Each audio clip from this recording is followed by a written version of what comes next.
ይህ ማራኪ ገጾች የመጽሐፍት ወዳጆች ቤት ነው። በዚህ ፕሮግራም በዓለማችን ዙሪያ ከታተሙም ሆነ ካልታተሙ መጽሐፍት ውስጥ ማራኪ ገጾች በልዩ አቀራረብ ተመርጠው ይቀርባሉ። እንዲሁም ከተለያዩ ማህበራዊ ሚዲያ የተገኙ ቅንጭብ አዝናኝና ቁም ነገር አዘል ታሪኮች በልዩነት ይተረካሉ።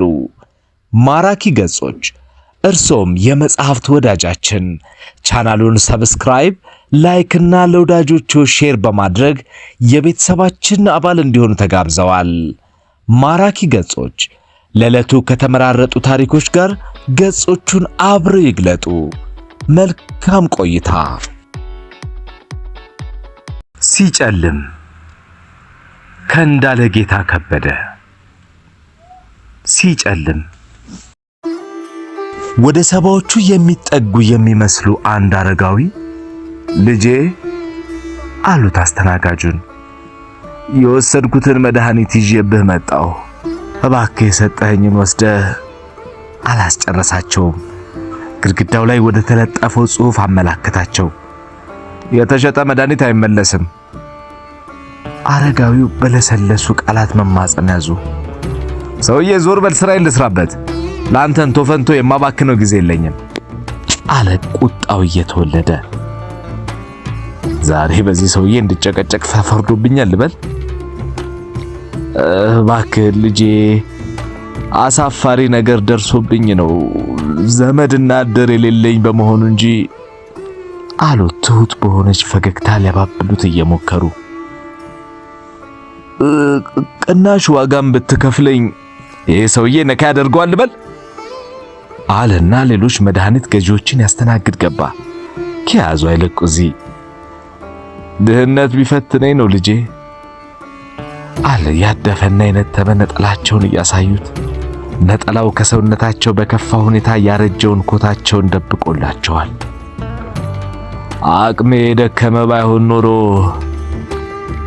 ጫማ ካገኘ የከረመ እግራቸውን እያዩ አንዲት ተስተናጋጅ አልመልስም ካላልመልስም ነው፣ ለምንድን ነው የሚነዘንዙት አለች በሚነጫንጭ ድምፅ። ይሄ እኮ ፋርማሲ እንጂ አዛውንቶች የሚጠሩበት የድኩማን መርጃ ድርጅት አይደለም። አነጋገሯን ያልወደደው የሚመስል ሌላኛው ጎልማሳ ደግሞ መድኃኒቱን ሙሉ በሙሉ ከዚህ ነው የገዙት የሚል ጥያቄ አመጣ። አዎ ዶክተሩ ጽፎ በሰጠኝ መሰረት። ምን ያህል ፈጀቦት? 72 ብር ከ85 ሳንቲም።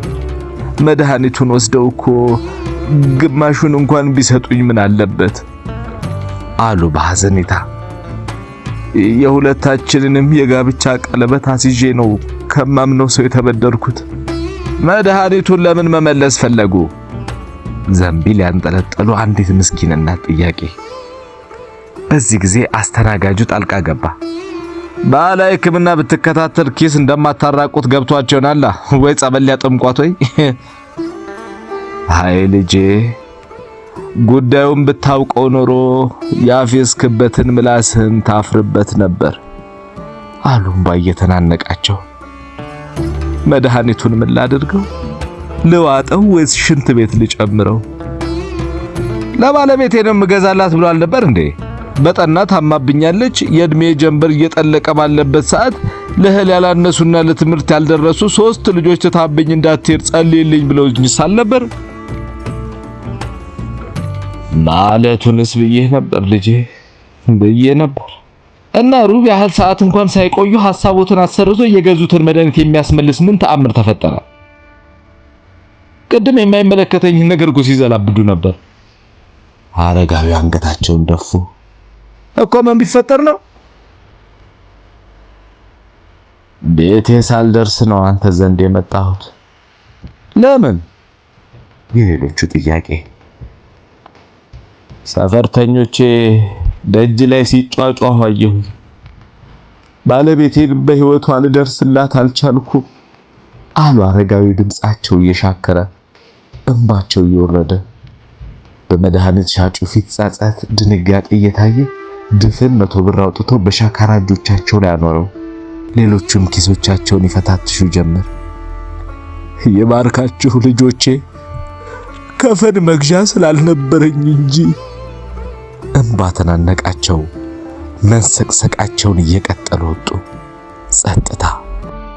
መማሪያ ይሁነን። አንቸኩል ለመፍረድ።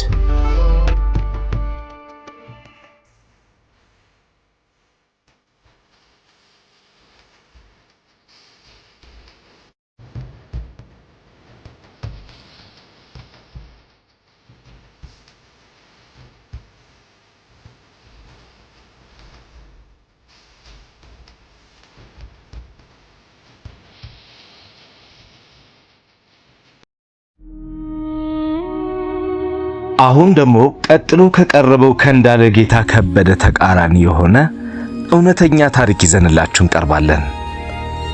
ታሪኩ የተፈጸመው በሀገረ ግብጽ ነው። አብራችሁን ዝለቁ። በስዕሉ ላይ የሚታየው ወጣት አህመድ አብደላ ይባላል። አንድ ፋርማሲ ውስጥ ይሰራ ነበር። ፋርማሲስት ነው። በየወሩ አንዲት ምስኪን አሮጊት ሴት ወደሱ ትመጣ ነበር። መድኃኒቷን ከሱ ትወስድ ነበር። ሁልጊዜም እሱን በማየቷ ትደሰት ነበር። ይህንን መድኃኒት ለዓመታት ስትገዛ ነበር። በዚህ ወጣት 200 ፓውንድ ከፍላ ትወስድ ነበር። ይህ ወጣት ሕይወቱ በድንገት አለፈ። ይቺ ምስኪን አሮጊት እንደተለመደው መድኃኒቱን ለመውሰድ ወደ ፋርማሲ መጣች። መድኃኒቷን ጠየቀችና 200 ፓውንድ ለመክፈል ወደ ካሸሩ ሄደች። ይሄ ምንድነው ማማ አላት። ይሄማ ለመድኃኒቱ የምከፍለው 200 ፓውንድ ነው አለች። ግን እኮ ይሄ መድኃኒት 2000 ፓውንድ ነው ማማ አላቸው። በመገረም ከ3 ዓመት በላይ እዚህ ከነበረው ወጣት እኮ በ200 ፓውንድ ገዛ ነበር። የት ነው ያለው እሱ አሁን? የት ሄደ? ወጣቱን መለሰ። ሞቷል ማማ፣ አላህ ይዘንለት አላቸው። የፋርማሲው መዝገቦቹን ሲመለከት አህመድ በየወሩ ከፋርማሲ ደሞዙ 1800 የግብጽ ፓውንድ በሴትዮዋ ስም ይከፍል እንደነበር ታወቀ።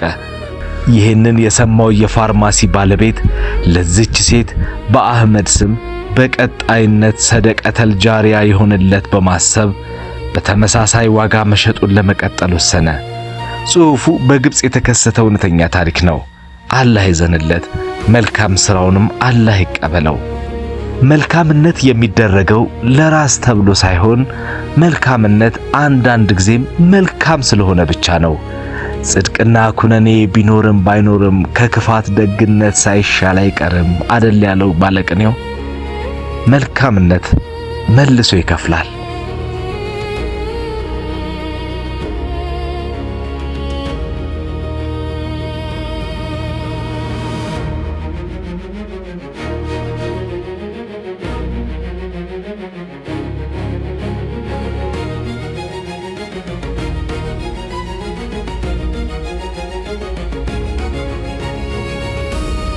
ውድ የቻናላችን ቤተሰቦች ዛሬ በቀረቡት ታሪኮች ላይ ያለውን ቁም ነገር በአጭሩ ስንመለከት የህይወት መዳረሻ እውነታው ከፈን እንደሆነ ነው።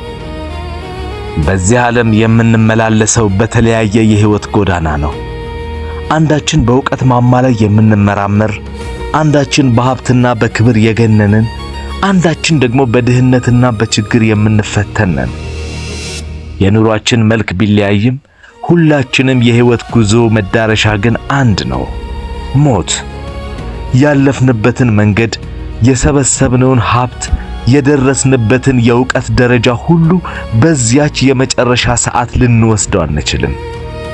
ትልቅም ይሁን ትንሽ፣ ባለጠጋም ይሁን ድሃ፣ ሁሉም ሰው በስተመጨረሻ የሚጠቀለለው በአንድ አይነት ነጭ ከፈን ነው። ይህንን እውነታ መዘንጋት የለብንም። የምንሰራውን ሥራ፣ ከሰው ጋር ያለንን ግንኙነትና የምንጓዝበትን መንገድ በዚህ እውነት ሚዛንን መዝነው።